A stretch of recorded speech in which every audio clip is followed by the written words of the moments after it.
So this is a artery forceps. It is used for holding the sponge and before the cataract surgery, and it is also used for holding the sutures. Okay. So this is the trial frame. This knob we can adjust the distance between the two eyes, and then there are 4 compartments in the trial frame. This first compartment can be used for the high powered lens. The second compartment is usually used for the spherical lens. The third is used for the cylindrical lens, and then the fourth compartment is there. We can use any accessory lens or prisms, or you can use an occluder lens. Superior rectus holder forceps, and it is used for holding the superior rectus. We will insert it. पहिले close करायचं.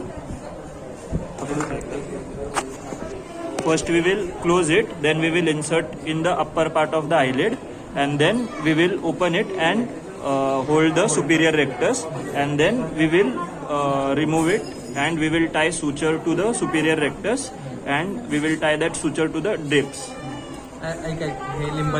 So we will keep that end in the towards the limbal part, and at this end we will be holding the superior rectus muscle. This is a universal wire speculum which is used for lid retraction. It can be used for both the eyes. And it is called universal because it can be used for both the eyes. असं एकदा hold कर, असा साइडने आणि त्या साइडने. There is conjunctival scissor and corneal scissor. On the right it is the conjunctival scissor, and the left it is the corneal scissor. Conjunctival scissor it is less curved, and corneal scissor it is more curved. Then this conjunctival scissor it is less curved. This is more curved because we have to the cornea it is curved, so we will have to cut this along the plane. Then first scissor which is smaller than the corneal scissor, it is called as Wonka's scissor.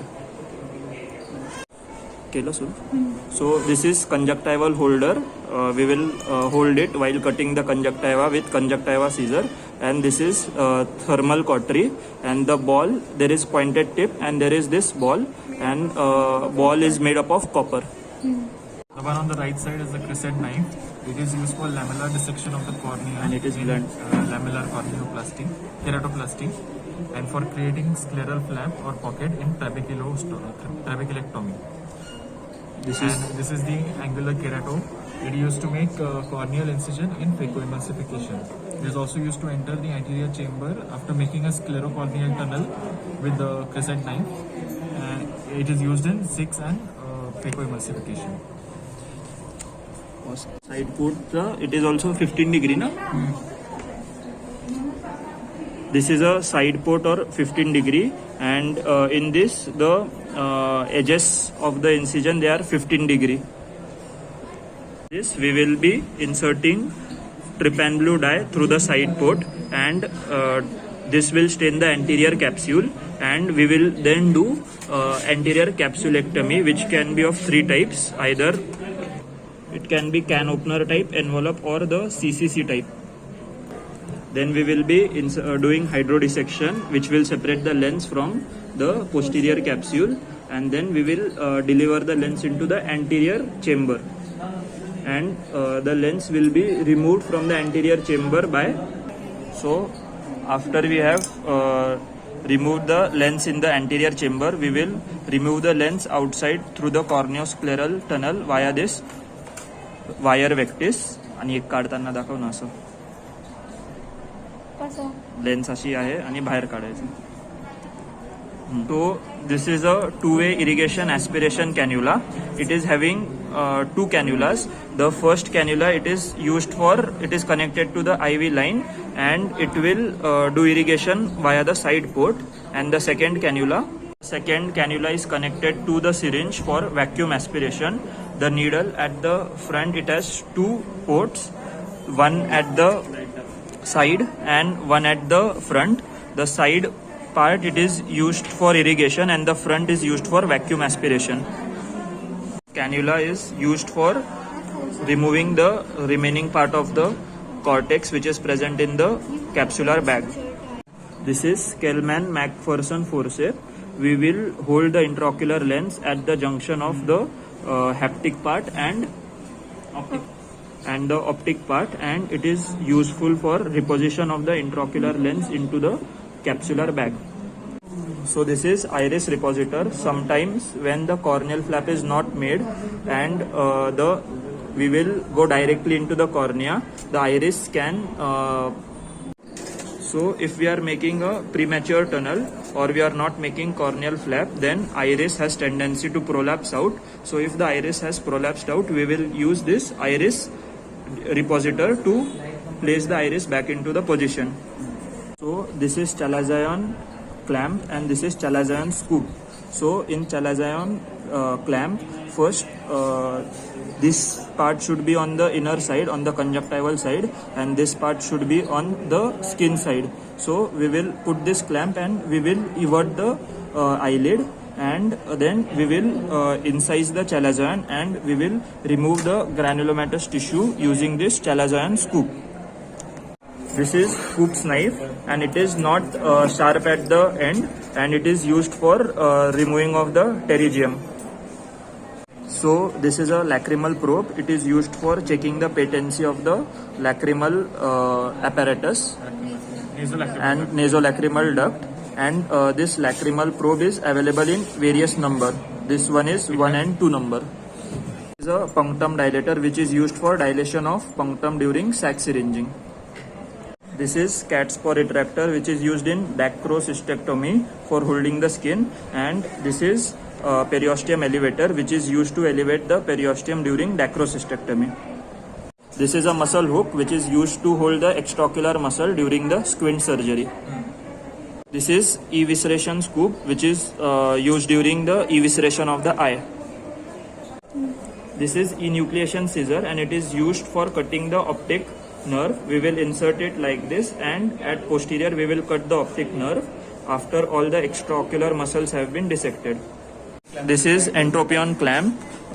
In this entropion clamp we will put this opaque hollow side outside at the entropion, and we will put this side inside the eyelid.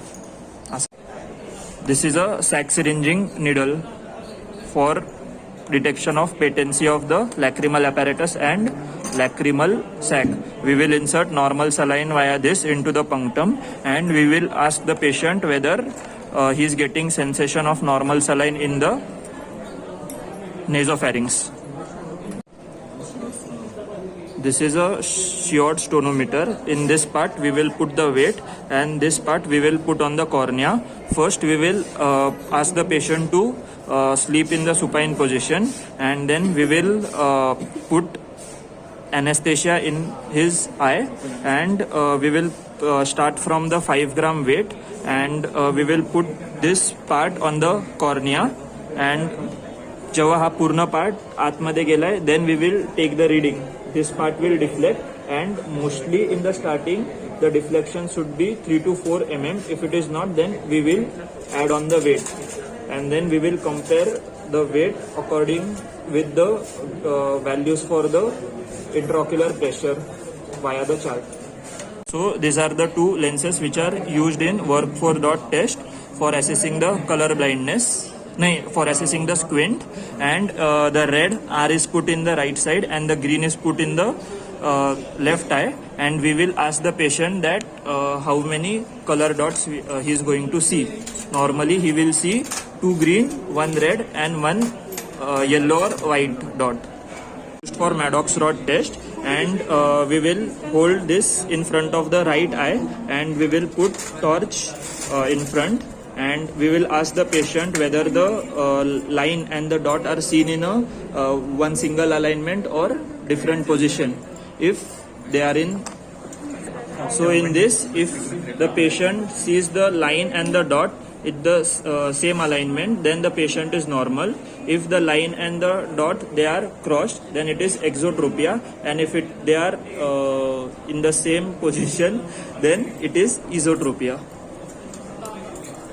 This is a needle holder, and we will be using it for holding the needle during tying the superior rectus, and the procedure is shown as follows. This is a Descemet's lead retractor which is used in uncooperative patient. Packer's needle holder. Wire vectis. So this is lens expressor and this is wire vectis. We will keep the lens expressor on the limbus and we will push the limbus so that the lens will come out, and then we will remove the lens via this wire vectis outside. Forceps. Hmm.